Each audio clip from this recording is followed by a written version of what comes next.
Praze a jakožto studentka se pochopitelně musí zabývat mnoha proudy a způsoby zpěvu od country, folku, jazzu až po samozřejmě populární, jak se tomu tak říká dneska, mainstream. Zkrátka má velmi široký záběr a dneska vám zaspívá tady na tradiční prvomájové oslavě v areálu Baťovy vily nějaké krásné písně, já totiž nevím jaké, ale všechny budou stát za to. To jsem se dozvěděl, takže sám se nechám překvapit, nebudu to protahovat, dámy a pánové, velký potlesk, přichází Justýna Sojáková.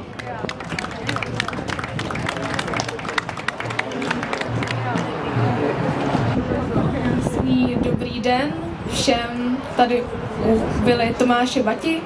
A ano, jak už zaznělo, tak věnuji se spoustu stylům a žánrům a dneska uslyšíte písničky z 30. a 40.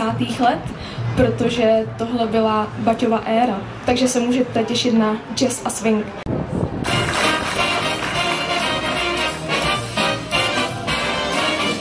Lidi na lidi jsou jako saně, člověk na člověka jako kat.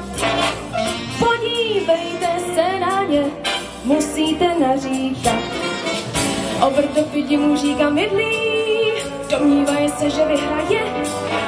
Klidně seďme na židli, čtěme Bibli, tam to všechno je. Samuelova kniha nám povídá, jak na Žida přišla veliká bída. Jak ti bídní Filištíni válku zde byli líní, až potkali Davida. David šel do války, volky nevolky, z velké dálky nesl bratům homolky. V pochodu se včil vodu, dal si patička příhodu, přišutry do tobolky. Hej, hej, dom se valej, vždyť jsou malej. Takhle Goliáš ho provokuje, David skutečně salutuje, když mu ale obr plivnul do očí. David se otočí, mrakem zatočí.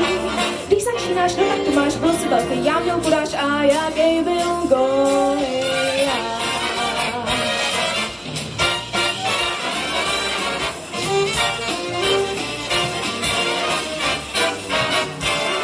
Hej, hej, kam se valej, vždyť jsou malej.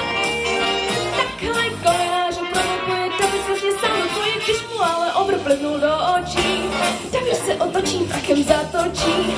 Když začínáš, no tak to máš, byl si velký, já měl kuráž a jaký byl Goliáš.